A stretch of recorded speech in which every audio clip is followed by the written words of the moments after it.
बिस्मिल्लाहिर्रहमानिर्रहीम, अस्सलामु अलैकुम। मैं हूँ Rida Zafar Ghumman and you are watching your very own and favourite show city at 10।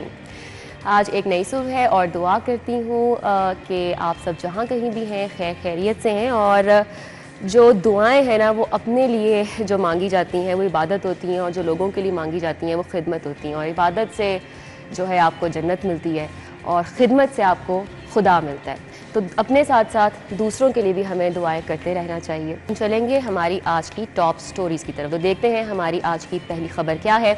एक और बहरान का खदशा है जी, और शहर में 180 पेट्रोल पंप बंद कर दिए गए हैं।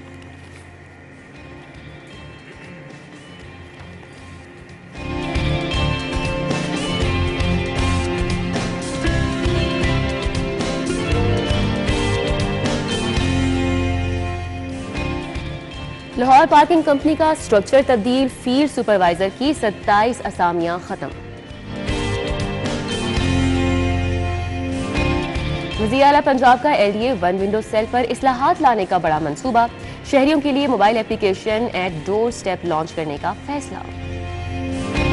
और ये है हमारी आज की टॉप स्टोरीज़, और इनको डिस्कस करने के लिए हमारे साथ हमारे सीनियर रिपोर्टर्स मौजूद हैं इन स्टूडियोज़, इमरान यूनुस और साथ ही साथ दुर्र नायाब। अस्सलाम वालेकुम, thank you for your time. कैसे हैं आप?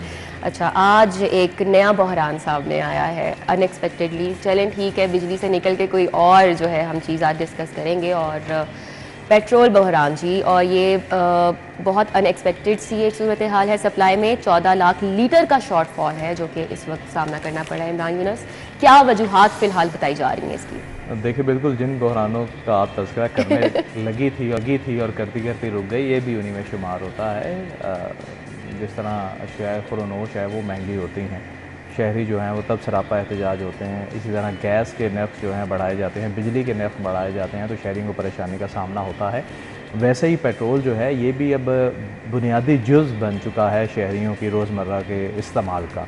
और गर्मियों में इसकी खपत जो है वो और ज़्यादा बढ़ जाती है, चूँकि लोग गाड़ियों में ट्रैवलिंग तो करते हैं ऑब्वियसली, लेकिन जितनी शदीद गर्मी होती है हमारे शहर में, तो तब ऑब्वियसली लोग जो हैं वो एसी वगैरह जो हैं वो भी ज़्यादा यूज़ करते हैं अपनी गाड़ियों में। फ्यूल जो है वो ज़्यादा यूज़ होता है, जिसकी वजह से पेट्रोल की खपत जो है वो ज़्यादा होती है। और जो शहजाद खान अब्दाली साहब ने फिगर्स दिए हैं उसके मुताबिक लाहौर शहर में जो है वो 40 लाख लीटर जो है वो इसकी ज़रूरत है, और सिर्फ 26 लाख लीटर जो है वो अब मिल रहा है। लाहौर शहर में जो पेट्रोल आता है इसका बड़ा हिस्सा जो है वो सिंध से जो है वो आता है, पंजाब में, और फिर लाहौर में उसकी डिस्ट्रीब्यूशन जो है वो होती है। और इस तरह शहर का निज़ाम जो है वो चलता है। तो महंगाई तो पहले ही बहुत ज़्यादा बढ़ चुकी है, हर चीज़ के टैक्सेस जो हैं वो बढ़ा दिए गए हैं, चाहे वो पंजाब गवर्नमेंट की तरफ से हो या फेडरल गवर्नमेंट की सतह पर हो। तो टैक्सेस तो ऑलरेडी बढ़े हुए हैं। अब सिंध हुकूमत ने भी जो है वो फ़ी लीटर पर ₹1.5 जो है इंफ्रास्ट्रक्चर जो है वो चार्जेस जो हैं वो बढ़ा दिए हैं, जिसकी वजह से देखने को तो यही लगता है कि 1 लीटर जो कि 275 के करीब है, वहाँ पर सिर्फ ₹1.5 जो है वो बढ़ा है। लेकिन वो लोग जिन्होंने लाखों लीटर में सप्लाई जो है वो करनी होती है, तो उन्हें वो जो है काफ़ी ज़्यादा पड़ता है। तो पहले भी ये हड़ताल जो है वो देखने में सामने आई थी, और अब भी शहर में इंफ्रास्ट्रक्चरल टैक्स होता क्या है? देखें, ये अब आप घुमा फिरा के जैसे जब भी आपको पता चलता है कि आपके लाइन लॉसेस जो हैं वो किसी शोबे में अगर ज़्यादा बढ़ रहे हैं, तो वो मुख्तलिफ रास्ते जो हैं वो निकालते हैं कि किस तरह हम टैक्स की मद में टैक्स जो हैं वो लगा सकते हैं। तो ये भी उसी सिलसिले की एक कड़ी है। और अब आप ये देखें कि लाहौर शहर में 180 पेट्रोल पंप जो हैं वो बंद होना, नो डाउट ये जो है ये वाकई बड़ी ख़तरनाक बात है। और अगर आज भी लाहौर शहर में 180 पंप बंद रहे, तो आप देखिएगा कि जो कंपनीज़ के पंप हैं, जो मुख्तलिफ कंपनीज़ हैं, उनके जो पंप हैं वहाँ पर आप लंबी लाइनें जो हैं वो देखिएगा, और इससे शहर का जो ट्रैफिक का निज़ाम है वो भी धर्म भरम होगा। अच्छा, इसके 3 रिदा बहुत इंपॉर्टेंट पहलू हैं कि एक तो फेडरल गवर्नमेंट को, मिनिस्ट्री को ये टेकअप करना चाहिए था।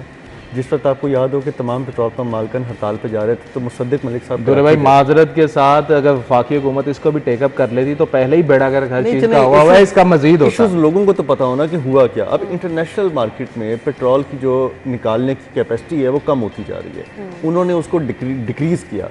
जब पूरी दुनिया में पेट्रोल जो है वो डीजल जो है उसको कम वो निकाल रहे हैं, तो उसके बाद पूरे मुल्कों में, जो दीगर मुल्कों में जहाँ से हम लोग सप्लाई की सारी चेन बनती है, तो हमें चाहिए था कि हम एडवांस ऑर्डर्स करते, हम ज़्यादा से ज़्यादा टाइमली जो है वो ऑर्डर करते, उनको बताते, वक्त से पहले करते। हमने अलग पता तो कुछ नहीं किया। मैं उसी तरफ आ रहा था, मैं उनकी साइड नहीं ले रहा, लेकिन मैं बुनियादी इशू की तरफ जा रहा हूँ कि हमें जब इंटरनेशनल मार्केट में डिक्लाइन आ रहा था, तो हमें उस वक्त इंटरनेशनली ऑर्डर्स जो है ना, PSO को या जो भी जिम्मेदार है उसको फ्लोट करना चाहिए था, और हमें एडवांस जो अपने ज़रूरियात का, जिस तरह हम तो इतने मामूली और माड़े लोग हैं बेचारे कि हम तो 30 दिन या 60 दिन से ज़्यादा तो फ्यूल स्टोर कर नहीं सकते, हमारे पास डॉलर ही नहीं होते। तो हमें ये एडवांस स्टेप लेना चाहिए था। इस पर पेट्रोलियम एसोसिएशन डीलर्स ने बारहा मिनिस्ट्री को कहा कि जी हमारे पास पेट्रोल और डीजल की खपत जो है वो ज़्यादा है, आपको एडवांस ऑर्डर करने चाहिए। इन्होंने नहीं किए। चलें जी, एक वो सेटबैक आया। दूसरा ये कि जो आपके साथ लाहौर शहर के अंदर, चले हम लाहौर की बात कर लें कि लाहौर शहर के अंदर जितनी ज़्यादा खपत अब बढ़ चुकी है, आपने उसके दादोशुमार के मुताबिक सिंध से या जहाँ से भी फ्यूल आता है, आपने उसकी कंजप्शन के मुताबिक उसके ऑर्डर और उसकी सप्लाई और उसकी जो टेकअप वो नहीं किया आपने वहाँ बेड़ा गर्क किया। अब इससे होगा क्या, जब भी पेट्रोल चेन टूटती है उसकी बहाली में 3 दिन लगते हैं।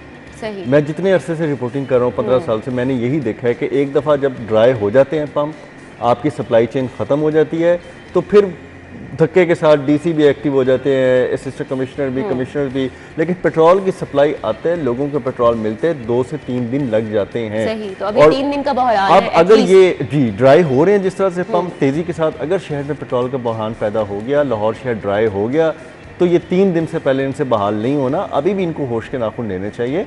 और मुझे अच्छी तरह याद है कि रिंग रोड का विजिट था, वहाँ पे निगरान वज़ीर आला अपनी टीम को ये टास्क दे के गए थे पीछे के सबको कि इसको कीनली वॉच करें, डिमांड एंड सप्लाई के मुताबिक इसको बहाल रखने के लिए हर मुमकिन कोशिश करें, तेज़ी के साथ जहाँ जहाँ से भी आपसे फ्यूल होता है। उसके बाद आप देखें, अब वो आ जाएं वापस तो अल्लाह खैर करे, लेकिन ये बात वो मेरे सामने कह के गए। आप मुस्तकबिल की प्लानिंग्स की बात कर रहे हैं। जिस मुल्क में अभी तक आटा, चीनी, दालों के लिए लाइनों में लोग लगे हुए हैं और पैसे हाथों में पकड़कर उन्हें लगे हुए हैं, कहाँ पे और कहाँ होता है ऐसा? हर चीज में बहरान है, आटे का बहरान, चीनी का बहरान, गैस का बहरान, बिजली का बहरान। आप देखें ना, कभी सोचा था कि पैसे हमारे हाथ में होंगे और हम इस तरह जलील हो रहे होंगे? हमारी माएँ बहनें यूटिलिटी स्टोर और पता नहीं कहाँ कहाँ लाइनों में लग के ख्वार हो रही हैं। किसी भी यूटिलिटी स्टोर पे जाके देख ले, इतने बुरे हालात होते हैं। 3-3, 4-4 घंटे जो है वो लोग लाइनों में लगे होते हैं, सिर्फ अपने 20, 25, 30 जितने भी पैसे हैं, थोड़े से पैसे बचाने के लिए घंटों के हिसाब से। पंजाब हुकूमत हर जगह कामयाब है, लेकिन जहाँ से विफाक की ट्रेल चलती है ना कि फेडरल गवर्नमेंट ने मदद करनी है,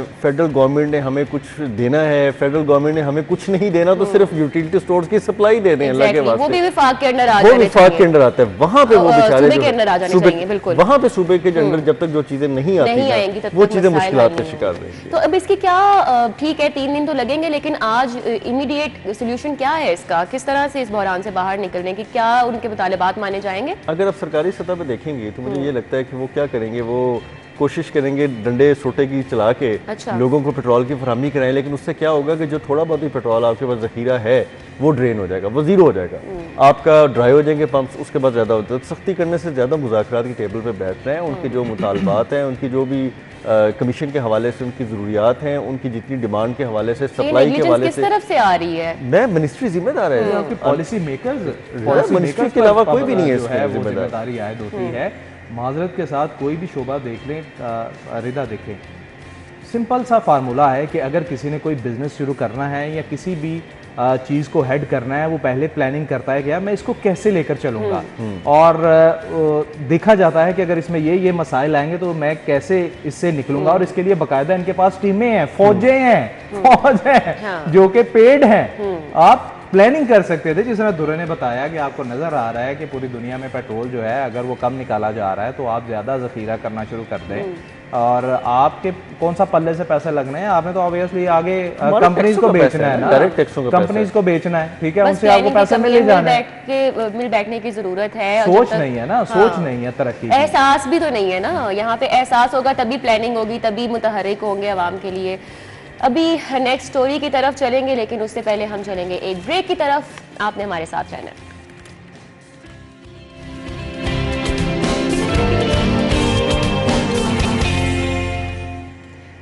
welcome back after the break. चलते हैं अपनी नेक्स्ट स्टोरी की तरफ। तो लाहौर पार्किंग कंपनी का अब स्ट्रक्चर तब्दील कर दिया गया है और फील्ड सुपरवाइजर की 27 असामियां खाली कर दी गई हैं। पार्किंग जो कि एक बहुत बड़ा मसला है लाहौर में, आप कहीं भी जाते हैं तो पार्किंग की मद में आप लुट के ही वापस आते हैं घर, और हर जगह ये हो रहा है। अब तो कोई ऐसी पार्किंग आपको नहीं मिलती है जहाँ पे ये चेक एंड बैलेंस रखा जाए, जहाँ पे जितनी अमाउंट लिखी होती है पर्ची के ऊपर उतनी आपसे ली जाए। अगर 50 लिखा होता है आपसे 100 वसूल किया जा रहा है, इवन 150 भी कई जगहों पर वसूल किया जा रहा है। तो अच्छी बात है कि थोड़ा सा एक्शन लिया गया है कि, लेकिन is this enough?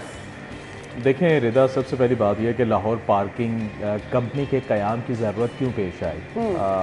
City district government के पास लाहौर शहर की तमाम पार्किंग का इंतज़ाम था, और तब इन्हें ये कहा जाता था कि जी ये ओवर चार्जिंग की शिकायत जो हैं वो तब थी, ठीक है।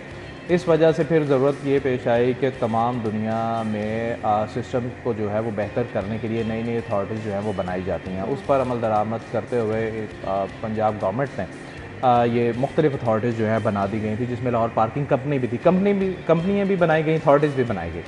अच्छा, लाहौर का पार्किंग कंपनी जब बनी, वक्त क़याम से लेके आज तक इसके मसाइल क्या रहे? इसको बनाया सिर्फ इसलिए गया था कि जो शहरियों से ओवर चार्जिंग की जाती है उसको कंट्रोल किया जाए। जब ये कंपनी बनी, इसने क्या काम शुरू किए?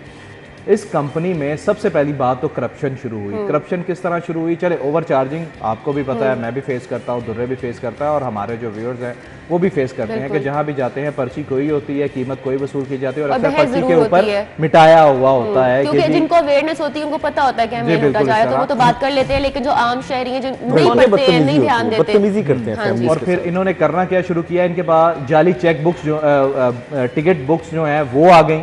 फिर उसके साथ क्या हुआ कि बेशतर शहरियों को नहीं पता कि जो टिकट बुक होती है ना, उस पर 3 टिकट्स होती हैं। सही। एक टिकट जो होती है सारिफ के लिए होती है, एक जो होती है वो जो वहाँ मौके पर खड़ा है उसके लिए उसकी होती है, एक एंड पे छोटी सी होती है वो कंपनी के लिए होती है कि जब आप वापस करते हैं वो उन ना सिर्फ उन तीनों को यूज करते हैं बल्कि उनकी बैक साइड पे भी आपको जो है ना गाड़ी का या बाइक का नंबर लिख के आपको पर्ची देते हैं। सो ये इन तमाम चीज़ों में जो मौके पर मौजूद एहलकार है वो इन्वॉल्व तो नहीं, इसमें सुपरवाइजर भी थे, इसमें ऊपर तक मैं क्योंकि मैंने लाहौर पार्किंग कंपनी की है, मुझे अच्छे से पता है कि इसका हिस्सा कहाँ तक जाता है, कहाँ तक जाता है। इसलिए आज तक ये लोग नहीं सुधरे। और अगर बात की जाए फील्ड सुपरवाइजर की, इनकी सिर्फ असामियां खत्म हुई हैं। ये लोग दोबारा से कहा कि एचआर से राब्ता कर सकते हो और मुलाजमत चाहते हैं तो दोबारा से बात कर सकते हैं। पार्किंग कंपनी में सजा और जजा जो है ना वो लागू नहीं हुई। इमरान को याद होगा कि लिबर्टी में और माल पे इलेक्ट्रॉनिक पार्किंग मशीनें लगाई गई, उसको कामयाब नहीं होने दिया, उसको कामयाब नहीं होने दिया। पूरी दुनिया में ये चीज है, पूरी दुनिया में ये चीज। और हमने किया, हमने मशीनें लगाई, हम उतरते थे, उतर के 50 रुपए या 10 रुपए या 20 रुपए जो भी तय था वो पैसे डालते थे, हमें 1 घंटे या उसकी स्लिप आ जाती थी, ठीक है। और हम उसके बाद जो है वो वहां से पार्किंग करके अपना खुदकार करोड़ों रुपए का ये करोड़ों रुपए का सिस्टम था। मुझे याद है टर्किश के ताउन, टर्किश आए, उसमें बहुत सारी कंपनीज आई, उन्होंने आके वो नस्ब करके दिया, लेकिन हमने उसको चलने नहीं दिया। उसके बाद लाहौरियों की बदवाएं लगी, फिर इनको इनके अफसरान नैब में गए और नैब में कई साल भुगता इन्होंने, अंदर भी रहे, सजाएं भी काटी, लेकिन बाज नहीं आए। तो सिस्टम जब आप दोबारा पर आ गए, यही तो बात है ना, यहाँ पे सजा भी यही दी जाती है कि वो बाद में माफी के साथ अच्छे लेकिन जिस इशू की वजह से वो अंदर गए थे वो इशू अभी तक रिजॉल्व नहीं हुआ। करप्शन अभी भी करप्शन जो है वो अगर सिर्फ लाहौर पार्किंग कंपनी को ले लो ना रदा, अभी तक करप्शन इसमें खत्म नहीं हुई। अभी भी इनके सुपरवाइजर, अच्छा सुपरवाइजर को ये हटा लेंगे तो जो मौके पे खड़े हैं लोग वो क्या करेंगे? कई बार हमने उनके हिडन कैमरास के साथ भी इंटरव्यूज किए हैं और बात कहा तो ऑन कैमरा उन्होंने कहा भाई क्या करें, अच्छा, कैसे कमाएं, ऊपर भी देते हैं। जब आप थोड़ी सी बहस करने लगते हो ना कि इसके ऊपर तो इतने लिखे हुए हैं, मुझसे इतने क्यों मांग रहे हो, चाय पानी सुबह से कुछ नहीं खाया हुआ, प्रोग्राम चाय पानी दे दे, कुछ नहीं खाया हुआ, सुबह से धूप में खड़े हुए, महंगाई देख लें आप, वैसे ही दे दें, फिर इस चीज पे आ जाते हैं। और इतना मुनज़्ज़म सिस्टम है कि सिर्फ वो जैकेटें तब्दील होती हैं, जाली की उन्होंने वो पीली सी जैकेटें पहनी होती हैं, वो उन्होंने रेंटल घंटे बांट लिए आपस में कि 6 घंटे ये करेगा इसकी कमाई, उसके बाद 6 घंटे उसके पास। और ऐसे शातिर किस्म के लोग हैं, कोई खाली प्लॉट नहीं छोड़ते, कोई जहाँ कोई खाली जगह मिल गई, गाड़ियां लगी हुई, वहाँ पे जैकेट बन के खड़े हो जाए वाकई। और दूसरी बात, एक और जुल्म जो है वो लाहौर में जो हो रहा है शहरियों के साथ, और मैं कहता हूँ कि सिटी डिस्ट्रिक्ट गवर्नमेंट जो है ना और ये पार्किंग कंपनी दोनों ने अपनी आंखें ऐसे बंद कर रखी हैं कि क्या बताएं। ये जो प्लाजा मालकान होते हैं ये 100 200 रुपया जो है फी घंटा चार्ज कर रहे हैं, जिनके खाली प्लॉट्स हैं उन्होंने इलीगल बना रखी हैं पार्किंग, और उनको कोई पूछने वाला नहीं है। और कुछ अच्छा, ये तो एक्शन लिया जा सकता है ना कि ये गैर कानूनी पार्किंग से सामने विजिबल है, जाके खत्म कर दी माजरत के साथ मैं कल जो है वो मैं चाह रहा था कि आज मैं डिस्कस करूंगा और इस पे कोई चीज़ लिखूंगा भी। हमारा जो एयरपोर्ट है बना तो ऑब्वियसली ये सरकार के पैसे से है, अवाम के पैसे से है। मैं वैसे एक चीज़ सोच रहा था कि कल मैं एयरपोर्ट गया हूँ, बना तो ये हमारे पैसे से है, लेकिन वहाँ पर 1 घंटे का वहाँ पर भी शहरियों से 100 रुपया चार्ज हो रहा है और कोई पूछने वाला नहीं है। मतलब उन्होंने कहा हुआ है कि जी 100 रुपया फी घंटा है। इतना हैरान हो जाता है कि यार खुदा का खौफ का है। हाँ। जो भी एयरपोर्ट गया है ऑब्वियसली फ्लाइट डिले होती हैं, लेट जाती हैं, आती लेट हैं, और लोगों को वहाँ पर कम से कम 2 से 3 घंटे। हाँ, ये नहीं हो सकता कि 1 घंटे में फारिग हो जाए, आपको 2 से 3 घंटे और 100 रुपया वहाँ पर लिया जाता है। और दूसरी बात ये कि कल वहाँ पर पानी की बोतल जो है दुरने आप 200 रुपए की मिल रही है, अब कोई पूछने वाला नहीं। ऐसे ही यही सूरत हाल आप हॉस्पिटल्स की देखें ना, सरकारी अस्पतालों में जितनी बुरी सूरत हाल पार्किंग की है। यही वजह थी कि वज़ीर आला ने जो सर्विस हॉस्पिटल का दौरा किया था उसमें वो पार्किंग का ठेका उसका कैंसिल किया था। ऐसा ही है, क्योंकि वो लोगों से जबरदस्ती पैसे ले रहा था। ऐसा ही है। और अगर आप एक रात को कुछ घंटे भी अगर गाड़ी वहाँ पे खड़ी रहती, क्योंकि मरीज की इयादत करने के लिए फैमिली मेंबर्स आए होते हैं, वहाँ पे रुकते हैं अस्पताल में, फिर जब निकलने लगते हैं वो इतनी बड़ी जहनी अजियत है, 2-2 हज़ार 3-3 हज़ार रुपया वसूल करते हैं और पर्ची के ऊपर सिर्फ 30 रुपए लिखे होते हैं। लेकिन वो जाहिर सी बात है वो बहस से बचते हैं, ऑलरेडी एक जहनी अजियत का शिकार होते हैं, अस्पताल में आए हैं, वो बहस से बचने के लिए चुप करके देते हैं। आपकी गाड़ी की हमने हिफाजत की है, निगरानी की है, तो भाई आपको फीस किस आप देखें ना, आपकी कब से खड़ी हुई थी, आपके 3 घंटे के इतने बनते हैं, मतलब कोई पूछने वाला नहीं रह गया है। तो कहाँ है ये सारी जो अथॉरिटीज है? अगर अथॉरिटीज पार्किंग कंपनी को बंद कर देना चाहिए। हाँ। और मैं तो कहता हूँ कि माजरत के साथ ये पंजाब गवर्नमेंट जो शायद ये भी इनिशिएटिव ले जाती कि यहाँ पर जितनी अथॉरिटीज और जितनी कंपनीज है ना सबको बंद कर जाए। क्यों? हर अथॉरिटी हर कंपनी में करप्शन है, हर अथॉरिटी हर कंपनी में करप्शन है। ठीक है, ये मैं डंके की चोट पे कहता हूं। हल तो नहीं है, लेकिन सजाएं सख्त करनी चाहिए। अकाउंटेबिलिटी सिस्टम होगा ना अथॉरिटीज में, अगर कोई पूछने वाला होगा फिर सजाएं दी जाएंगी। सजा ये नहीं, हाथ बहुत मजबूत है, इसमें ये था कि हाथ बहुत मजबूत। इसमें ये था कि आपको जितनी भी आपकी साइट्स हैं उसको जियो टैग होना चाहिए था। ठीक है, उसके बाद हर साइट के आप ऑनलाइन जियो टैग वाला प्लान तो इन्होंने पहले भी कई बार दिया, लेकिन आप वाली बात के चलने नहीं दिया जाता कि ऑनलाइन आप चेक कर लेंगे कि अच्छा आपकी गवाल मंडी में ये वाली पार्किंग आपकी ऑनलाइन है कि नहीं है, 1 मिनट में चेक हो जाता है। आजकल तो हर एक के पास स्मार्टफोन है, इन्होंने वो नहीं होने दिया। अगर वो सिस्टम राइज हो जाता तो लाहौर शहर में अगर 300 स्टैंड थे पार्किंग के, 300 के 300 ऑनलाइन होते हैं, आप उसको क्रॉस चेक कर सकते हैं। ये नहीं हो सकता था। और कहीं पे गैर कानूनी पे आप खड़े हुए हैं, आप कहां खड़े हुए हैं, कौन मुझसे पैसे ले रहा है? बिल्कुल। फिर लाहौर पार्किंग का ऐसा खुदकार सिस्टम होता कि आप उनको शिकायत करते तो उस पर एक्शन होता, लेकिन चूंकि ऊपर से लेकर नीचे सब मिले हुए हैं, लिहाजा अगर पार्किंग कंपनी खत्म भी कर देगा ना, ये सिस्टम खत्म नहीं होगा। ये पुराने ठेकेदारी पार्किंग खोल लेनी है, ये पुराने ठेकेदारी सिस्टम पे चला जाएगा, जिसमें सिटी डिस्ट्रिक्ट गवर्नमेंट के तमाम अफसरान जो है ना वो अपनी मर्जी से किसी भी जगह पार्किंग स्टैंड डिक्लेयर कर देते थे, अपनी मर्जी का उसमें पैसा राइज करते थे, अपनी मर्जी की कलेक्शन करते थे, कुछ पैसे सरकार में जमा कराते थे, बाकी जेबों में डालते थे। मैं इस हक में नहीं हूं कि कंपनी खत्म करके कंपनी को जदीद मैकेनिज्म पर ला के उसको इम्प्लीमेंट करना होगा, और वो यही गवर्नमेंट कर सकती है जो इस पर मौजूद है, जिसकी पॉलिटिकल विल है। आपको ये भी पता है दुर्नाया आपके, जब जदीद मैकेनिज्म पे भी यहाँ पे बहुत सारी चीजें की जाती हैं, तो उसमें भी कोई ना कोई जुगाड़ मामला ये आ जाता है ना कि हमारे वोटर्स नाराज होंगे, हमारे वोट खराब होंगे, वहाँ पर ऐसे मसाइल जो है ना वो होते हैं। तो वो कोई ना कोई, तो यहाँ पे यही सबसे जो बेसिक रीजन है ना, यहाँ पे सजाएं जो दी जाती हैं वो इसी तरह की हैं कि मुलाजमीन फारिग कर दिए गए, इस तरह की खबर आती है, और उसके कुछ अरसे बाद जो मुलाजमीन दोबारा से बेटर पोस्ट पे तैनात कर दिए जाते हैं। तो जाहिर सी बात है, जब आपको पता है कि अकाउंटेबल होना ही नहीं पड़ेगा, कोई पनिशमेंट ही नहीं मिलेगी, तो किस तरह से आप जो हैं वो चीज़ें ठीक लेकर चलेंगे। खैर, अभी चलते हैं एक ब्रेक पर, और ब्रेक के बाद हासिल होंगे अपनी नेक्स्ट स्टोरी के साथ। आपने हमारे साथ रहना है।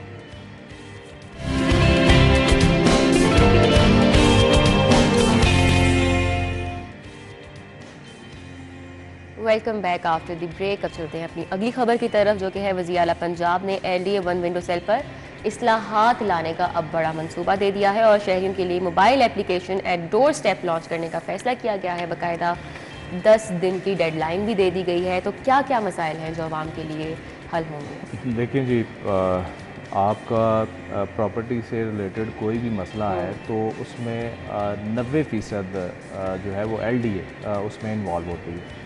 और अगर बात की जाए एलडीए के हवाले से तो वहाँ पर माजी में हमने ऐसे भी मौके देखे हैं कि शहरियों की लंबी कतारें जो हैं वो लगी होती थी। उसके बाद वन विंडो सेल जो है उसके बाद वो आया, काफ़ी लोगों को सहूलतें मिली, लेकिन आहिस्ता आहिस्ता ज्यों बर्डन एलडीए पर बढ़ता गया, वहाँ पर शहरियों की तादाद जो है वो भी बढ़ती चली गई और वहाँ पर लोग जो हैं उनके काम भी डिले होना शुरू हो गए, क्योंकि ऑब्वियसली सिस्टम है ना, एक सिस्टम है, उसके तहत ही उन्होंने चलना है। काम का प्रेशर ज़्यादा होता था और लोग जो वहाँ काम करने के लिए बैठे हैं बाज़ का तो उनका भी दिल नहीं करता था कि शहरियों को जो है वो रिलीफ दे। अब इस अशद ज़रूरत थी कि शहरियों को कोई ऐसी सहूलत दी जाए जिसके ज़रिए वो घर बैठे जो है वो अपने दरख्वास्तें जो है वो सबमिट करवा सकते हैं या इंफॉर्मेशन ले सकते हैं या अपना काम करवा सकते हैं।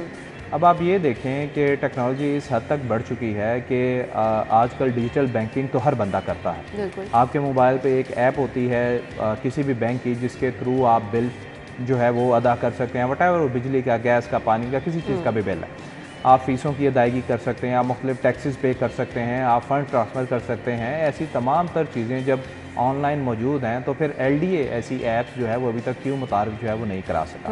यही वजह थी कि वज़ीर आला पंजाब सैयद मोहसिन रज़ा नकवी ने जब एलडीए वन विंडो सेल का अचानक दौरा किया और वहाँ पर उन्होंने लोगों के मसाइल देखे और अफसरान के काम को देखा।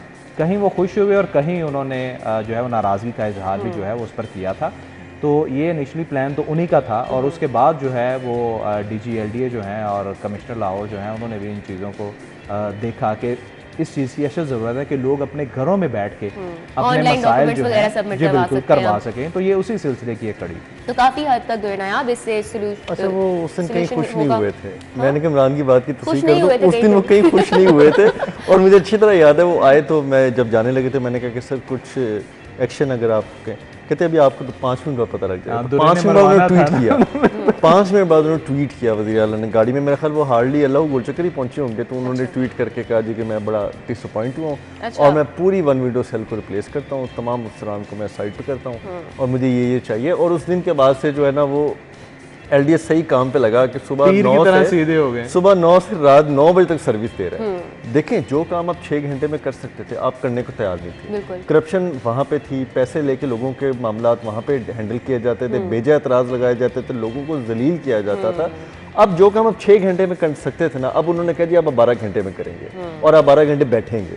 एक तो अपने लिए मुश्किल पैदा की, देखे ना फिर अल्लाह ताला कहते हैं ना जो किसी के लिए गड़क होता है वो खुद उसमें गिर जाता है, तो ये लोगों के लिए मुश्किल पैदा कर देते हैं। अब इनके लिए इतनी मुश्किल पैदा कर दी गई है कि अब 12 घंटे ये लोगों को सर्विस देंगे, ठीक है। अब ये तौबा कर रहे होते हैं, सारा दिन बैठ के लोगों को कर रहे थे। इसमें अब नेक्स्ट चीज़ जो उस दिन सीएम साहब कह के गए थे वो ये कह के गए थे कि अब हर चीज़ ऑनलाइन हो चुकी है। आपने अगर किसी मुल्क का वीज़ा अप्लाई करना है तो ऑनलाइन पोर्टल बनाएं, उसके अंदर तमाम डॉक्यूमेंट्स जो हैं वो अपलोड करते हैं। जब आप अपलोड कर सकते हैं घर बैठ के, आपकी कंप्लीशन की है, आपकी नक्शा की कोई भी एप्लीकेशन है, आप घर बैठ के सबमिट करें, आपको उधर से ईमेल या मैसेज आए, उसके ऊपर आपको वो बताएं जी कि आपका ये प्रूव होता है नहीं होता, इतना चालान है इतना नहीं है, आप उसको वन पे ई पे बैठ के ऑनलाइन पे करें।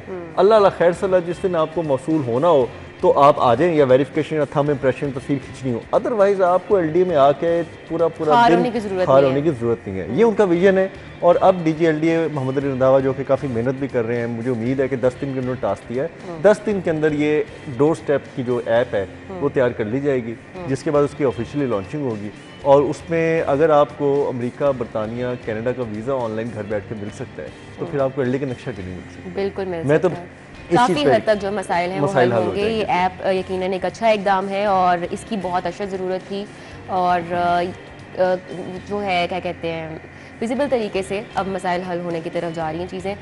खैर आई होप कि 10 दिन के अंदर ये ऐप बन जाए और उसको बाद में उन लोगों के हवाले किया जाए जो कि इसको चला भी सके और लोगों के मसाइल हल हो सके। नेक्स्ट जो हमारी न्यूज़ है उसकी तरफ चलते हैं। एक इंतहाई अफसोसनाक वाक़या पेश आया है। बेदियाँ रोड पर ये अफसोसनाक वाक़या हुआ। नहर में नहाते हुए 3 बच्चे डूबकर जाँ बहक हो गए और इस तरह के जो वाक़यात हैं, इस तरह के ये हर आए दिन हम देख रहे हैं और इस पर जो एक परमानेंट सोल्यूशन है यकीनन इस पर भी नहीं है। क्यों नहीं रोका जाता, बच्चों को क्यों नहर में नहाने दिया जाता है, इसका क्या लॉन्ग टर्म सोल्यूशन हो सकता है। जाहिर सी बात है हर जगह तो नहीं जाके खड़े हो सकते हैं, कोई भी आप अपनी इंतज़ामिया खड़ी कर सकते हैं कि बच्चों को ना नहाने दें, लेकिन इंतहाई अफसोसनाक वाक़या कि 3 बच्चे जो थे वो डूब कर जाँ बहक हो गए। और इस पर क्या किया जा सकता है? देखें जी, इन तीनों बच्चों की पहले तो आप उम्रें देखें ना, अगर 9 साल है, 10 साल है और 12 साल, ये तीनों छोटे छोटे बच्चे हैं जिनकी डेथ जो है वो, सबसे पहले तो माँ बाप की गफलत है ना। बेदियाँ रोड का जो ये इलाका है, इन इलाकों के ज़्यादातर बच्चे जो हैं उनकी सस्ती तफरीह जो है वो ये नहर में नहाना ठीक होती है। पहली बात तो ये है कि हमारे शहर लाहौर में तफरीह के मौके ना सिर्फ बच्चों के लिए बल्कि फैमिलीज़ के लिए बहुत ही महदूद हैं, बहुत ही और फिर जो है वो महंगे हैं, जी वो बिल्कुल पहुंच से बाहर है। तो पहली बात तो ये है कि लाहौर शहर में लोगों को एंटरटेनमेंट के लिए ऐसे प्रोजेक्ट्स जो हैं वो इंट्रोड्यूस करवाने चाहिए, और अगर वो ऑलरेडी चल रहे हैं तो उनको जल्द अज जल्द कंप्लीट करना चाहिए, उसके बाद आप आ जाएं। पहली जिम्मेदारी तो ऑब्वियसली घर वालों की बनती है, वालिदैन की बनती है, बड़े बहन भाइयों की बनती है कि इतने छोटे बच्चों को ना जाने दें, ठीक है। दूसरी बात, अगर ये आ जाए, ये जिस तरह आप बात कर रही हैं कि पूरी नहर पे कंट्रोल करना मुश्किल है, नहर पर मखसूस पॉइंट्स हैं जहाँ पर बच्चे बड़े तमाम लोग जो हैं वो नहाते हैं, गहराई कम है जहाँ। जी बिल्कुल। माजी में भी सिटी डिस्ट्रिक्ट गवर्नमेंट की जानिब से ऐसे स्क्वाड भी जो हैं वो इंट्रोड्यूस करवाए गए थे कि नहर पर पाबंदी लगाई गई थी, और मुख्तलिफ स्क्वाड जो हैं वो मुख्तलिफ जगहों पर खड़े कर दिए गए थे, एहलकार खड़े कर दिए गए थे ताकि यहाँ पर ना नहाए कोई, और बाइक्स भी उनको फ्राहम की गई थी कि वो राउंड जो है वो लगाते रहे। लेकिन बस वो वक्त तब भी ऐसा वाक़या हुआ था कि बच्चे जो हैं वो ऐसे डूब कर मर गए थे, जिस पर यह डिसीजन जो है वो लिया गया था, और उसके बाद दोबारा वो चीज़ गुजर गई, और फिर ऑब्वियसली आपकी तरजीहात बदल गई और आपने वो स्क्वाड जो है वो ख़त्म कर दिया। इतनी बड़े पैमाने पे चीज़ हो रही है ना नहर में, ओवरऑल पूरे शहर में, ये हर जगह आप देखते हैं, आप गुजरे होते हैं, और इवन ऐसा होता है कि जब बारिश वगैरह होती है तो मैंने खुद देखा है कि मेन रोड जो कि पैकेजेस की बैक साइड पे जहाँ पे बहुत पानी खड़ा हो जाता है एकदम से, और वहाँ पे आप देखते हो कि एक नहर टाइप ही बनी होती है, और वो एक वहाँ से गाड़ियाँ गुजरनी है, मेन रोड है, और उस मेन रोड पे आके बेतहाशा बच्चे नहा रहे होते हैं in the centre of the road, वहाँ पे ये हाल हो रहा होता है, आप नहीं रोक सकते। पहली जिम्मेदारी तो हमने ये कहा ना कि पहली तो पेरेंट्स की बनती है, घर के बड़ों की बनती है कि वो बच्चों को समझाए। बच्चे तो ना समझ है, उन्होंने इसीलिए तो उनको बच्चा कहा जाता है कि उन्होंने हर वो काम करना है जो आपके दिमाग में नहीं होगा, जहाँ तक आपकी सोच नहीं जाएगी वो काम बच्चे जो है वो करते हैं, ठीक है। पहली जिम्मेदारी तो जो है वो घर वालों की होती है, दूसरी फिर जो है वो इंतज़ामिया पर आयद होती है।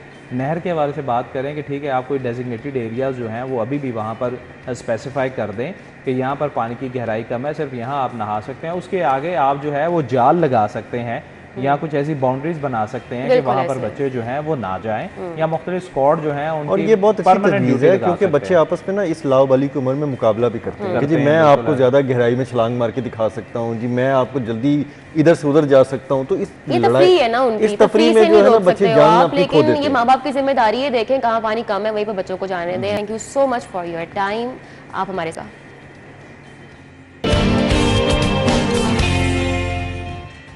Welcome back after the break. तो अब हमारा बहुत इंटरेस्टिंग टॉपिक है क्योंकि जो कि ट्रैवलिंग है। हर कोई अपने आप को ट्रैवलर कहता है और ट्रैवल करना पसंद होता है 99.9% लोगों को, लेकिन ट्रैवल करना इस कदर मुश्किल हो गया है आज के महंगाई के दौर में।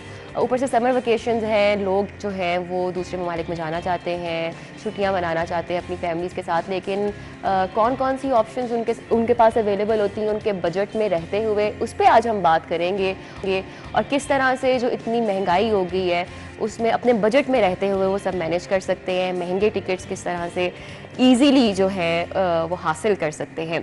हमारे साथ हमारे गेस्ट हैं इस हवाले से, जो कि हेड ऑफ ट्रैवल 92 है, नवीद मलिक साहब। अस्सलाम वालेकुम। अस्सलाम। कैसे हैं आप? Thank you for your time. और जैसा कि मैंने कहा है कि आजकल सबकी कोशिश तो यही होती है कि समर वेकेशन जो है जो फैमिली के साथ बाहर जाके मनाई जाए, लेकिन उनको प्रोसेस जो है वो इतना नहीं पता होता। तो कौन कौन से ईजी ऑप्शंस हैं बाहर ट्रैवल करने के लिए? अच्छा, टूरिज़्म जो है ना वो इतनी प्रमोट हो गई है पूरी दुनिया में, आपके लोग अपने साल का बजट सोचते हैं कि हमने ट्रैवल कहाँ करना है। हाँ। जाने के लिए। तो अब जैसे डॉलर्स आपको पता है हमारे पास डॉलर्स काफ़ी हाई हो गया है, तो फेयर्स भी हाई हो जाते हैं क्योंकि हमने हर चीज़ डॉलर्स में पे करनी होती है, होटल्स के, वीज़ाज़ की फ़ीस, टिकट्स की प्राइसेस जो हैं वो सारी।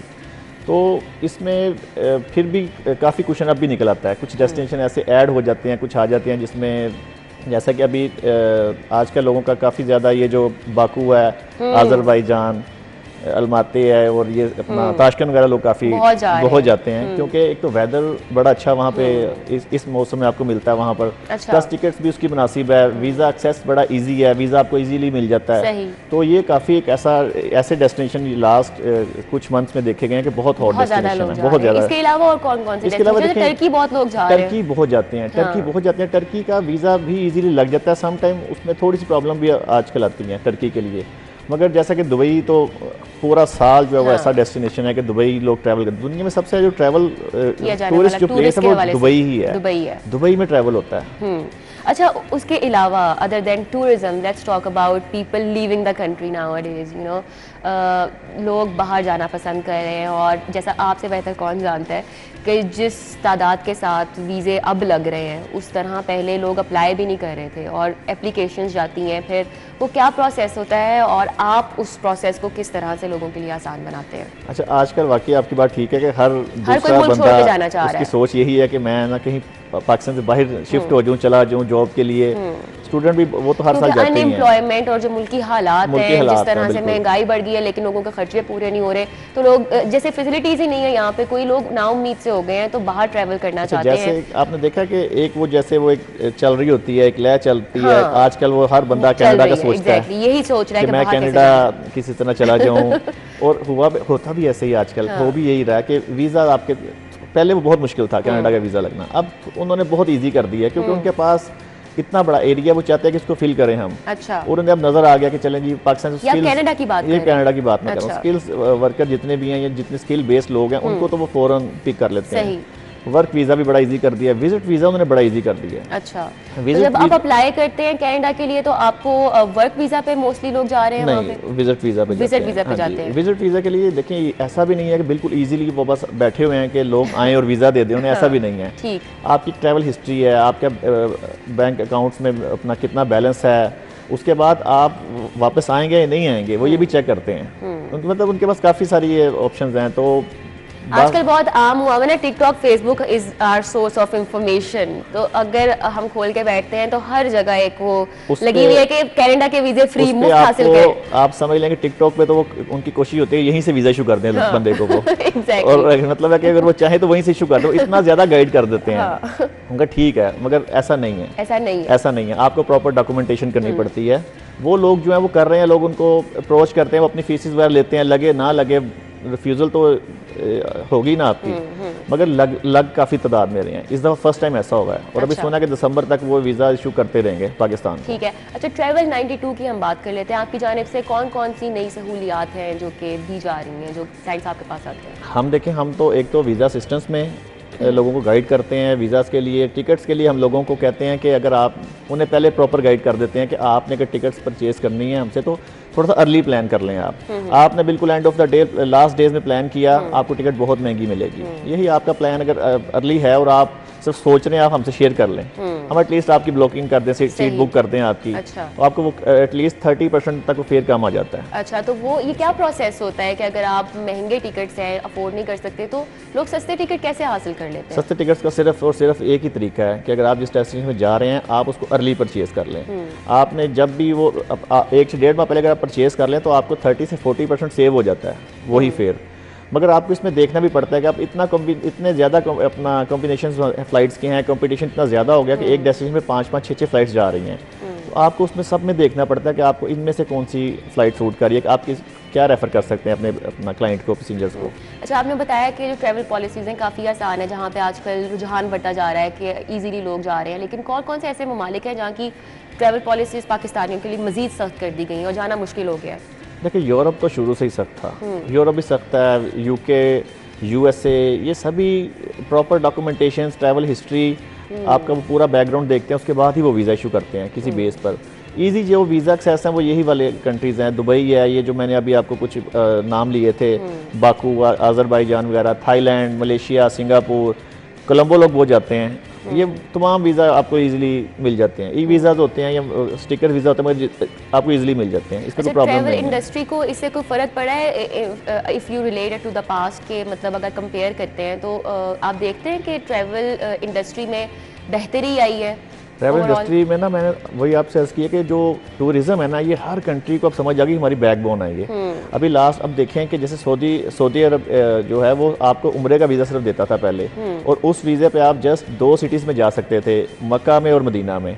किसी और सिटी में जाते तो फाइन करते थे और आपको डिपोर्ट भी करते थे। अभी उन्होंने भी आपको पूरे कंट्री में करने का, आप उम्रे का वीज़ा लें, आप रियाज जाएं, आप दमाम जाएं किसी से मिलने के लिए। टूरिज्म वही बात है कि प्रमोट हो रही है, ये बढ़ती जा रही है आहिस्ता आहिस्ता। अच्छा, आप अगर कहीं बाहर के मुल्क में ट्रैवल करते हैं तो आपको पता नहीं होता कि वहाँ के क्या क्या कवानीन है जिन पर आपने, तो वो कवानीन जो हैं वो भी सख्त कर दिए गए हैं पहले से। तो आप कैसे उनको गाइड करते हैं? हमें सबसे ज़रूरी चीज़ है जो आपने ये बात की है, क्योंकि अगर आपको उस कंट्री के कवानीन नहीं ना पता तो आपके लिए बहुत सी प्रॉब्लम हो सकती हैं वहाँ पे उतरने के बाद, वहाँ पे रहने के लिए।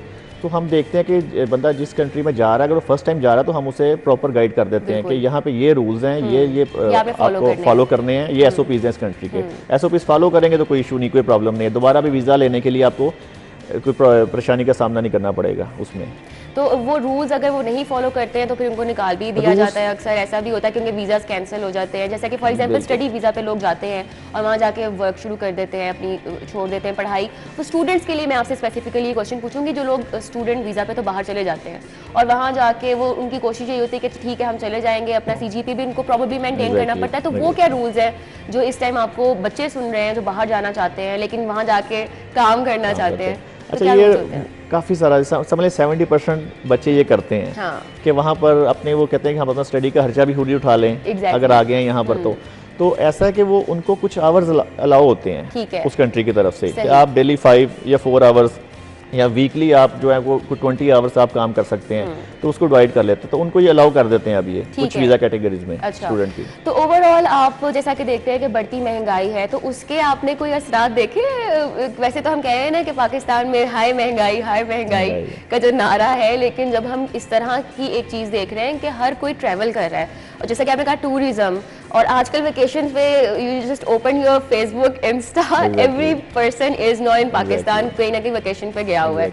तो इस रुझान में भी इजाफा हो रहा है इस महंगाई के बावजूद। का तो हम सुनते ही आ रहे हैं कि महंगाई इतनी हो गई है कि लेकिन उसे असर कोई नहीं हो रहा। असर कोई नहीं होता। आपको फ्लाइट्स में सीट नहीं मिलती, आपको एम्बेसी से वीजा की अपॉइंटमेंट नहीं मिलती। अगर आप आज USA के लिए वीजा लेना चाहें तो आपको 1 साल बाद की अपॉइंटमेंट मिलती है कम से कम, आपको अपॉइंटमेंट नहीं मिलती। इसका मतलब क्या है कि लोग धड़ाधड़ अप्लाई भी कर रहे हैं, लोग ट्रैवल भी कर रहे हैं। तो महंगाई मेरा ख्याल है कि हम कहने में तो है तो सही, इसमें तो कोई शक नहीं है, मगर ट्रैवल भी उसी पीक पे हो रहा है। ये पूरी हॉलीडेज गुजर गई हैं, उससे ज्यादा हो रहा है। Exactly. और हैरानी होती है कि ये अब कैसे अखराजात पूरे हो रहे हैं। कहने को तो ये ही लोग हैं जिनके ट्वीट्स आ रहे होते हैं और अभी ये लोग बाहर जाके पूरी फैमिली के साथ महीनों के हिसाब से बैठे होते हैं, like they don't have any jobs और एनीथिंग टू डू। तो that is a bit weird. खैर, एक और चीज़ के आने वाले महीनों में कौन कौन से ऐसे ममालिक हैं जहाँ पे अभी तो ट्रैवल कंडीशंस थोड़ी सख्त हैं लेकिन आने वाले दिनों में मौके पैदा होंगे मजीद पाकिस्तानियों के लिए? मेरा ख्याल है कि ट्रैवल कंडीशंस जो है ना वो सख्त भी उनके लिए होती हैं जो उसको पूरा नहीं कर पाते। नॉर्मली अभी हर तरफ आपको इजी है, थोड़ा सा आपकी डॉक्यूमेंटेशन कंप्लीट हो, आपको प्रॉपर कंसल्टेंट गाइड कर रहा है तो आपको इजी है, तो आपको कोई इसमें इशू नहीं आता। अभी सभी, क्योंकि मैंने बताया ना टूरिज्म हर बंदा प्रमोट कर रहा है, हर कंट्री चाहता है कि टूरिज्म हम बढ़ाएं, यहाँ पे रेवेन्यू जनरेट होता है, होटलिंग होती है, मतलब हर चीज़ वहाँ पे उससे अब रिलेट कर दी हुई है। पहले बहुत मुश्किल था वीज़ा, शेंजन भी लेना आपको, शेंजन कंट्रीज जितनी भी यूरोपियन कंट्रीज हैं अभी उन्होंने भी इजी कर दिया हुआ है पहले से। और वहाँ जाके आप परमानेंटली रह सकते हैं। आप वहाँ जाके इसी सूरत में रह सकते हैं कि आप ना लीगल आप मतलब है कि जाएं। आप देखें ये जैसे लोग यहाँ से ट्रैवल कर लेते हैं, कुछ ट्रैवल एजेंट्स उन्हें भेज देते हैं वो वाया सी, जहाँ ओमान यूनान चले जाएं वहाँ से आपको यूरोप भिजवा देंगे। वो आपको पता ही है लास्ट में भी कितना बड़ा इंसिडेंट हुआ ये। तो ये जो फ्रॉड्स हैं इनसे कैसे बचा जाए? एक लास्ट मैसेज टाइम थोड़ा है तो आप आवाम को दें कि किस तरह से हम आइडेंटिफाई कर सकते हैं कि कौन हमसे फ्रॉड कर रहा है। अभी ना इतने ज़्यादा ये इंसिडेंट हो चुके हैं इतने बड़े पैमाने पे कि अब लोगों को समझ जाना चाहिए कि हमने इससे बचना है। हमें कोई लीगल वे ही हो तो वही बेहतर है। इस पर शायद कुछ चले भी जाते हैं, जो चले जाते हैं वो पीछे वाले लोगों को गाइड कर रहे होते हैं, आज आज हम भी पहुंच गए हैं, कुछ नहीं हुआ। तो वो किसी के साथ भी देखें जैसे कितना बड़ा ये हैपन हुआ है, तो ये इससे बचना चाहिए। कोई प्रॉपर, अगर आपके पास लीगल वे है जाने का, आपके पास प्रॉपर डॉक्यूमेंटेशन, आप ज़रूर जाएं आप, मगर इस तरह से ना रिस्क ना लें, खुद भी परेशान है, पीछे फैमिली भी सारी परेशान बैठी हुई है कि कहाँ पे हैं, कोई मिल नहीं रहा। अब क्योंकि कंडीशंस वैसे ही आसान हो गई हुई हैं, तो आप कोशिश करें कि लीगल वे से ही जाएं, कोशिश नहीं बल्कि इस बात को यकीनी बनाएं। और जैसा कि हेड ये ऑफ ट्रैवल 92 आज हमारे साथ हैं नवीद मलिक साहब, और उन्होंने बहुत डिटेल से बताया है कि बहुत आसान कंडीशंस कर दी गई हैं overall. Thank you so much for your time. और इसी तरह आई होप कि आपकी एजेंसी भी लोगों को गाइड करती रहेगी, और if you want to travel, go somewhere, choose travel, that is our suggestion. अभी हम चलते हैं एक ब्रेक पर, और ब्रेक के बाद दोबारा से आएंगे।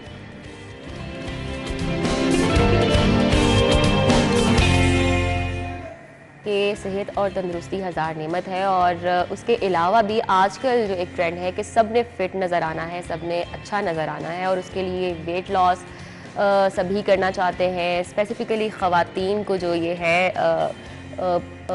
एक ज़रूरत है और अच्छा दिखने के लिए, तो उसके लिए हमें क्या क्या करना चाहिए, क्या क्या ऑप्शंस होती हैं वेट लॉस के लिए, क्या बेटर है, कार्डियो या फिर वेट ट्रेनिंग? ये दो चीज़ें हैं जिनमें थोड़ा कन्फ्यूजन रहता है, और एक मिसकंसेप्शन है कि औरतें जो हैं अगर वेट ट्रेनिंग करेंगी तो probably they will build up their muscles, और इस तरह से ये इस हवाले से हम जानेंगे। हमारे साथ हमारी फिटनेस ट्रेनर मौजूद है राना नादिया। अस्सलाम वालेकुम, welcome to the show and thank you for your time. Thank you. तो हर कोई तो फिट रहना चाहता है, और लेकिन हमें समझ नहीं आती जब हम जिम में भी जाते हैं, घर में भी, कि हमने वेट ट्रेनिंग करनी है या फिर कार्डियो करना है। तो सबसे पहले तो ये बताएं कि कार्डियो क्या होता है और वेट ट्रेनिंग क्या होती है? अच्छा, सो एक तो उसमें भी डिफरेंस है कि फिट रहना है या पतले होना है। आजकल लोग फिट का एक ही मतलब होता है कि टू लुक पिटीट या बहुत ही पतले दिखना मींस कि हम फिट है, हेल्दी है। So cardio is anything that takes your heart rate up. आपकी कार्डियोवैस्कुलर फिटनेस उससे बेहतर होती है। प्लायोमेट्रिक मूव्स होती हैं इसमें, जिस तरह रनिंग इंक्लूडेड होती है, साइकिलिंग इंक्लूडेड होती है, anything that involves a lot of plyometric and jumping. अच्छा। Strength training में again आपकी body weight strength training exercises आ जाती हैं, जिसमें आपका जो muscle है उसका wear and tear होके it comes back stronger. अच्छा। जैसे आप देखते हैं ना, आपका muscle toned होता है, shape में आई होती है body, that is through weight training. Cardiovascular just takes the heart rate up. मतलब if you want those curves and muscles जो अच्छी shape में, हाँ, तो नॉट बल्किंग नहीं होती है। हाँ। अच्छा, ये एक है ना कि लड़कियां अगर वेट ट्रेनिंग करेंगी, स्ट्रेंथ ट्रेनिंग करेंगी, तो उनके मसल्स जो है बिल्डअप होना शुरू हो जाते हैं, वो आदमियों की तरह की एक जिसामत उनको मिल जाती है। तो ये बाकी ऐसा होता है? एक बहुत अरसे से मिथ चलता आ रहा है, अब तो खैर बहुत स्टडीज आ गई हैं टू प्रूव इट, बट लड़कियों में जनरली टेस्टोस्टेरोन लेवल बहुत कम होता है, जिसकी वजह से एक्चुअली आपका मसल बल्क में जाता है एंड यू गेन मसल। वो लड़कों में होती है। लड़कियों को इवन टू गेन मसल, कुछ खवातीन का दिल होता है to gain muscle, they are very petite and because of health problems to medical reasons टू उन्हें मसल गेन करना ज़रूरी पड़ता है एंड बहुत मुश्किल होता है उनके लिए। You will ask few people and you realise लड़कियों के लिए मसल गेन करना is slightly harder than it is for man because of their hormonal issue. तो उसके लिए बहुत सरप्लस में खाना पड़ता है, प्रोटीन इनटेक बहुत ज़्यादा करनी पड़ जाती है। तो अगर आप नॉर्मली जाके स्ट्रेंथ ट्रेनिंग कर रहे हैं, वेट्स उठा रहे हैं, तो उससे आपके मसल्स नहीं बिल्डअप होने वाले, नहीं आप होते। तो अच्छा ठीक है, जैसा कि आपने कहा है कि आपके मसल स्ट्रॉन्ग होना शुरू हो जाते हैं और वो एक शेप में आ जाते हैं, टोनिंग हो जाती है उनकी, लेकिन क्या वेट भी उससे भी कमी होता ये है? जो भी आपका प्रोग्राम होगा फॉर एनीथिंग, अगर आपने फिट होना है, फैट लॉस करना है, उसका your trainer or anyone would make you a proper plan. So 80 to 85% is obviously going to be your diet.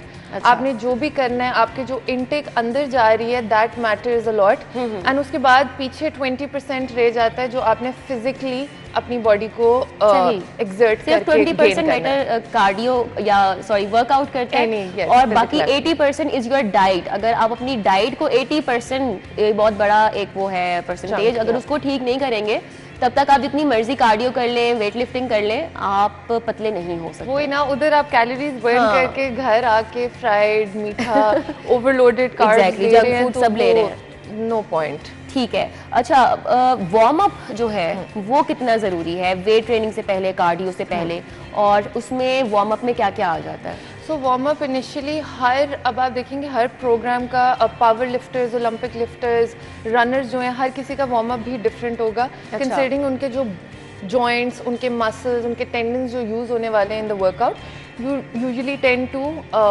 Warm those muscles up.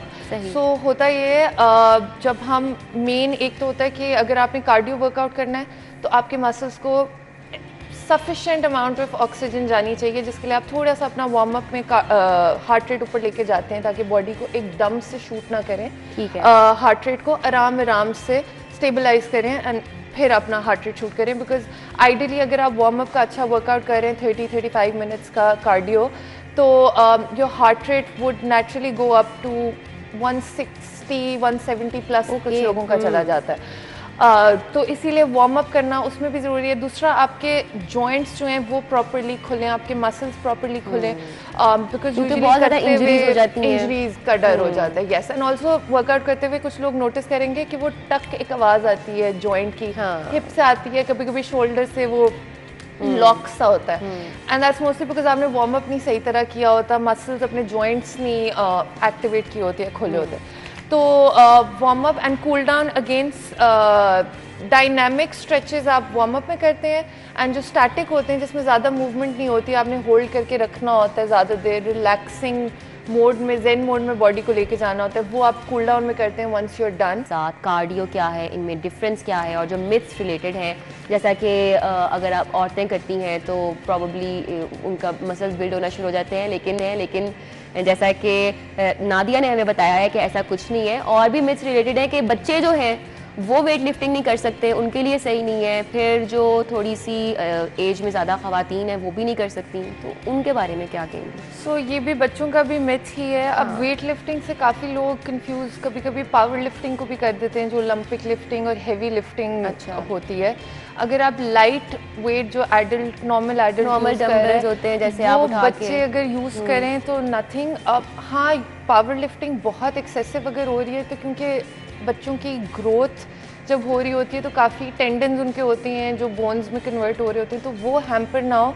उसकी वजह से एक्सेसिव नहीं कहते कि करें, लेकिन गाइडेंस में तो कर सकते हैं ना, गाइडेंस में कर सकते हैं। एंड कंट्रोल्ड अगर टेक्निक्स हैं, टेक्निक गलत नहीं होकर बच्चों को, क्योंकि इधर उधर इतने वो बैलेंस नहीं इतना होता बॉडी का अभी मेंटेन हुआ, तो यूजुअली इंजरी का भी ज़्यादा डर होता है, उसकी वजह से भी कहते हैं, वरना कोई मसला नहीं है। लाइट वेट ट्रेनिंग हर बच्चा कर सकता है। ठीक है। और अगर जो थोड़ी एज में ज़्यादा ख़वातीन हैं उनके लिए भी कहा जाता है कि aged women can't do it, बल्कि सबसे ज़्यादा ज़रूरी है उस एज में करना, बिकॉज उनको भी दे मोर प्रोन टू इंजरीज। आप सुनेंगे उनको फ्रैक्चर्स और ज़्यादा इस तरह की इंजरीज हो रही होती हैं, बिकॉज उनकी बोन्स बहुत डेंसिटी बोन्स की वीक हो जाती है। एंड जो स्ट्रेंथ ट्रेनिंग है, it also helps with your bone density. So आपके जब मसल आपका स्ट्रॉन्ग हो रहा है तो आपकी बोन डेंसिटी, ये नहीं है कि आपके बोन्स वीक हैं तो आप उस उम्र में जाके, होता है ना कि एक एज के बाद कहते हैं कि आपके बोन्स वीक होना शुरू हो गए, मतलब ऑलरेडी वीक है तो उन पे तो वो डाइट के थ्रू, तो अब तो विटामिन, हर डाइट प्लान जो आपको मिलेगा आप नोटिस करेंगे उसमें सारे माइक्रो न्यूट्रिएंट्स जो हैं आपके अकाउंटेड फॉर होंगे। आपको सारे विटामिन मिनरल्स जो बॉडी को रिक्वायरमेंट है डेली में एक डोजेज, वो आपको you need to make sure कि आपको वो मिल रही है। अच्छा, सप्लीमेंट्स की बात हो रही है, तो जो प्री वर्कआउट है तो वो प्री वर्कआउट क्या ख़वातीन भी ले सकती हैं, और हाउ डज इट इफेक्ट? कहते हैं ना उससे ज़्यादा एंग्शियस होना शुरू हो जाती हैं या फिर ये चीज़ें प्रॉब्लम्स भी आना शुरू हो जाते हैं, तो इनटेक कैसा है? सो मेनली प्री वर्कआउट का जो इंग्रेडिएंट होता है that is caffeine main ingredient होता है। उसके बाद थोड़े बहुत आते हैं जो आपके मसल वेयर एंड टेयर में हेल्प करते हैं। सो कैफीन आप वैसे भी अगर ले लें तो दैट्स इनफ। 400 mg वैसे भी आप डेली रूटीन में अपनी एक नॉर्मल इंसान कंज्यूम कर सकता है। एंड येस, एंक्शियस आप होते हो, जिटर्स होते हैं, एंड उसके लिए you need to sweat it out. आपका जो भी आप प्री वर्कआउट ले रहे हो आप तब लेते हो जब आपको पता है कि अभी आपका वर्कआउट जो है वो काफ़ी इंटेंस होने वाला है, you going to burn body fat, you going to sweat it out. It affects your sleep as well, I think, sleep cycle. So that also depends on the time you're taking it at. ठीक है, अगर आपका रात का workout है तो pre workout at least आपके 2-3 hours तो डिस्टर्ब करेगा ना। आपका वर्कआउट भी तो 1 hour 1.5 hours, जैसा कि आप रात को सोने से पहले चाय पी लेंगे तो आपको नींद नहीं आएगी। कैफीन आप किसी भी टाइम लेंगे तो आपके नेक्स्ट 3-4 hours वैसे ही you have to basically consume that energy. अगर आप उसको ले रहे हैं तो। वार्म अप की हमने बात की है, वार्म अप कैसे करना है वो हम आपको दिखाएंगे, राना नादिया आपको वो दिखाएंगी। आफ्टर दिस ब्रेक हमारे साथ ही रहिएगा।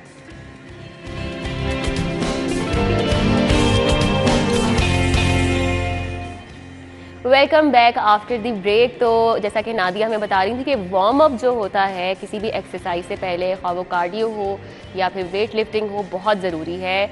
और उसके बाद कूल डाउन होना बहुत ज़रूरी है, वरना जो आपके मसल्स हैं उनमें क्रैम्प्स पड़ सकते हैं और फिर साथ साथ इंजरी का बहुत ज़्यादा खदशा होता है। तो नादिया प्लीज़ हमें बताइएगा कि वार्म अप एक्सरसाइजेस कुछ जो कि वेट लिफ्टिंग से पहले भी हो सकती हैं, कार्डियो से पहले भी हो सकती है। सो यूजुअली आपने अपने जॉइंट्स सबसे पहले प्रोटेक्ट करने होते हैं। स्टार्टिंग फ्रॉम नेक पे you can always make circles with your neck, ताकि जो ये सर्वाइकल है आपका वो स्टिफ ना हो ड्यूरिंग एक्सरसाइजेस, ठीक है। So rotate that, then you can make big circles to open up your shoulders, and even आपका जो बैक के विंग फ्लाइज हैं वो भी ओपन अप होते हैं। So you can do those 20 clockwise कर लें, 20 एंटी क्लॉकवाइज कर लें। उसके बाद बैक सबसे ज़्यादा इंपॉर्टेंट होती है वर्कआउट से पहले प्रोटेक्ट करनी, बिकॉज बैक की इंजरी सबसे ज़्यादा होती है। बिकॉज हमारी बहुत एक्सरसाइजेज होती हैं जिनमें हमारी बैक कॉम्प्रोमाइज्ड होती है, एंड वो सेफ रखना मुश्किल भी होता है। उसकी टेक्निक भी थोड़ी सी डिफरेंट होती है जो कुछ लोग नहीं कर पाते या ट्रेनर्स नहीं कभी कभी एक्सप्लेन कर पाते। So make sure your back is open and mobilize हो यो properly, then your legs and your knees. Make sure कि आप स्ट्रेच, आपके जो वर्कआउट से पहले है ना वो डायनामिक स्ट्रेचेस होते हैं। डायनामिक का स्ट्रेचेस मतलब एक्टिव स्ट्रेचेस, आपने मूवमेंट करते हुए स्ट्रेच करनी है। आपने अपना हिप जॉइंट खोलना है, आपने अपनी नीज खोलनी है, आपने बैक अपनी मोबिलाइज करनी है, एंड आपने अपने शोल्डर मोबिलाइज करना है। So you can make circles, किसी चीज़ को पकड़ के आप कर सकते हैं। अपनी टांगों को you can do squats, wide leg squats कर सकते हैं कि नी पे अभी जोर ना पड़े, बाद में पड़े। बैक को स्ट्रेच करें all the way side to side, ताकि फ्लेक्सिबिलिटी जिन चीज़ों से आप कर सकते हैं ना अपनी, वो करें, ताकि वर्कआउट के दौरान आपको डिफ़िकल्टी ना हो performing the exercise and getting injured. ठीक है। अच्छा, योगा भी तो एक बहुत ज़्यादा इफेक्टिव फॉर्म है जिससे आपका जो वेट रिड्यूस हो सकता है। तो उसके लिए थोड़ा सा हमें बता दें कि उसके जो पोजेज होते हैं, फॉर एग्जांपल इन स्टैंडिंग या बैठ के, या फिर आप बेहतर जानती हैं कौन कौन से होते हैं जो कि स्ट्रेचिंग में भी काम आते हैं। So yoga itself it's a very good program आपके मसल्स अगेन खोलने के लिए, आपकी फ्लेक्सिबिलिटी बॉडी में लाने के लिए। विद एज हमारे जॉइंट्स थोड़े से स्टिफ होना शुरू हो जाते हैं, and even people who are doing weight lifting regularly या कार्डियो कर रहे हैं, आप नोटिस करेंगे नॉट्स बनना शुरू हो जाती हैं, मसल स्टिफनेस हो जाती है। तो yoga helps open up and it relaxes your mind, mentally आपको इतना वो वैसी सुकून देती है। सो योगा के भी अगेन जो स्ट्रेचेस होते हैं, there are all static stretches, आपने होल्ड करके मतलब हम योगा कर सकते हैं yes yes even after cardio और वेट लिफ्टिंग के बाद भी, क्योंकि वो स्ट्रेचिंग ही है ना, मसल स्ट्रेच हो रहे हैं आपके वो। लेकिन जो अब योगा में भी पावर योगा थोड़ी इंटेंसिटी उसकी ज्यादा होती है, तो वो नहीं करनी है, तो आपने बस स्ट्रेचिंग के लिए योगा को नॉर्मल वो, और वो स्टैटिक होते हैं। सो जब आपने कूल डाउन करना है, मेन आपका मकसद होता है कि जो मसल में बिल्डअप हो गया आपका लैक्टिक एसिड वो रिलीज हो, एंड वो रिलीज ये होता है कि आपने ज्यादा देर होल्ड करके रखा है, ज्यादा देर स्ट्रेच की है, सही, उससे वो ठीक हो गया। Thank you so much, I hope it was very helpful for you. Rana Nadia fitness trainer हमारे साथ ही। Thank you so much for your time, और इंशाल्लाह कल मुलाकात होगी। अपना बहुत सारा ख्याल रखिएगा। अल्लाह हाफिज।